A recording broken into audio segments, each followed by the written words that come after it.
हाय।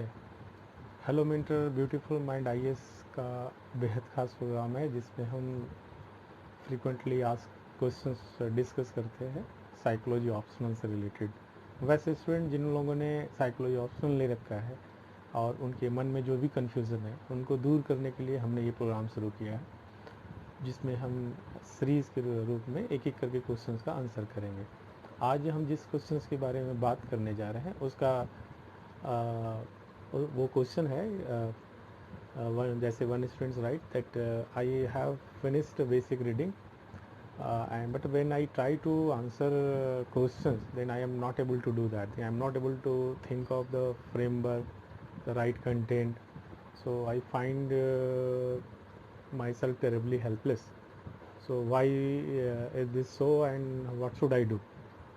तो अगर मैं उनके लिए कहना चाहता हूँ कि अगर आपने जो बेसिक स्टडी कर लिया, जैसे एनसीईआरटी पढ़ा है, सॉन्ड्रा सिसरेली पढ़ा है, मॉर्गन बैरन पढ़ा है, जो भी बेसिक बुक को आपने पढ़ा है उसमें आपने बेसिक कॉन्सेप्ट की लर्निंग की है। लेकिन जब आप एक बड़े क्वेश्चंस को करते हैं तो क्वेश्चंस एक स्पेसिफिक चीज़ों के बारे में पूछा जाता है जहाँ पे बहुत सारे रिलेटेड कॉन्सेप्ट्स भी होते हैं। तो when you try to answer a specific question तो that require very clear knowledge. तो जितना कॉन्सेप्ट क्लियर होगा उतना ज़्यादा आंसर कर पाएंगे। Second, and sometime comparative knowledge also. जैसे मैं अगर पूछूं कि ट्रायल कौन से प्रॉब्लम सॉल्विंग मेथड जो है वो ईजीएस्ट टू यूज़ है, मतलब सबसे आसान है यूज़ करना, तो आपके मन में हेuristics भी आएगा, algorithm भी आ सकता है, इंसाइट मेथड भी आ सकता है, ट्रायल एंड एरर भी आ सकता है। तो आप कौन से करते हैं? तो इसके लिए आपको नॉलेज ही नहीं काफ़ी है, आपके कंपेरेटिव नॉलेज की ज़रूरत होती है। तो जब आप कंपेरेटिव नॉलेज करते हैं और उसको कम से कम समय में आपको लिखना होता है तो आप then you may become some time choked कि आई नीड टू जज that which one is the easiest one, why it is called easiest and why other methods are not easiest or easier. So this require evaluation and judgment, so these are higher order processes. तो जब आप actually answer लिखते हैं ना, वो learning की तो बात है बट उसमें परफॉर्मेंस का ज़्यादा खेल है। जैसे कि मैं आपको एग्जांपल से समझाता हूँ कि जैसे आप क्रिकेट सीखते हैं, क्रिकेट में आपने बैट किया, बॉल किया, आपने पूरा ग्रामर सीख लिया, लेकिन क्या आप क्रिकेट खेल पाएंगे? ग्रामर सीखने से नहीं खेल पाएंगे, एक्चुअली आपको खेलना होगा। तो वही वही ऐसा ही एनालॉजी इसमें है कि when you to actually write the answer तो आप सीखते हैं कि पूरा जो लर्निंग का जो नॉलेज बेस है, सिमेंटिक बेस है आपका, आपने पढ़ा ही होगा। एंड देन आपका जो परफॉर्मेंस का जो बेस है वो स्लाइटली डिफरेंट है। उसमें हम हमारा जो मेंटल फैकल्टी एक्टिव होता है उसमें कई प्रोसेसेस होते हैं, उसमें प्रोसीजरल चीज़ें होती है।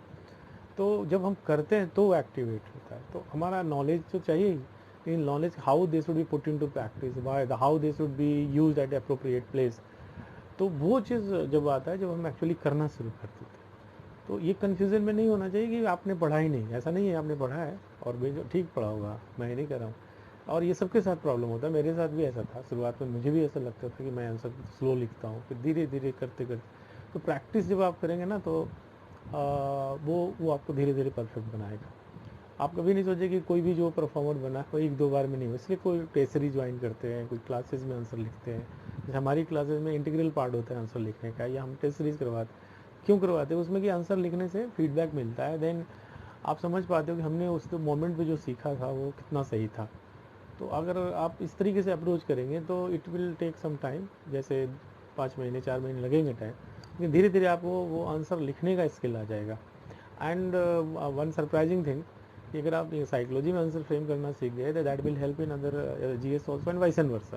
अगर आप जीएस में अच्छा आंसर लिखते हैं तो डेफिनेटली वो तो प्रैक्टिस की चीज़ है। तो बहुत ऐसे स्टूडेंट जिनको प्रैक्टिस नहीं रहा, कभी आंसर लिखते ही नहीं ज़्यादा, कभी एग्ज़ाम में लिखने की कोशिश कर लिया या उससे पहले थोड़ा सा, उनको ज़्यादा प्रॉब्लम होती है। तो आप make a habit to write answer every day, at least 1 और 2 क्वेश्चंस को आंसर करने की कोशिश करें। जस्ट आप कुछ दिन करिए, देखिए आपका एकदम बिल्कुल जो माइंड में जो इनर्सिया है वो क्लियर हो जाएगा और you will be able to frame very good answer, very appropriate and adequate answer. तो केवल नॉलेज से आंसर नहीं लिख सकते, आप प्रैक्टिस भी करना पड़ेगा। तो यही डिफरेंस है। और आपको लगता होगा कि मैं क्यों नहीं करता हूँ, हमारे अंदर पता नहीं एप्टीट्यूड है या नहीं, या हमने सही से चीज़ें सीखा या नहीं। तो ये इशू नहीं है। तो एक्सपर्ट होने के नाते मैं आपको ये एडवाइस देता हूँ, ट्राई दिस थिंग। तो अगले चीज़ों में मैं आपको और गाइड करूँगा किसी नए क्वेश्चंस को लेकर। Thank you for watching this video.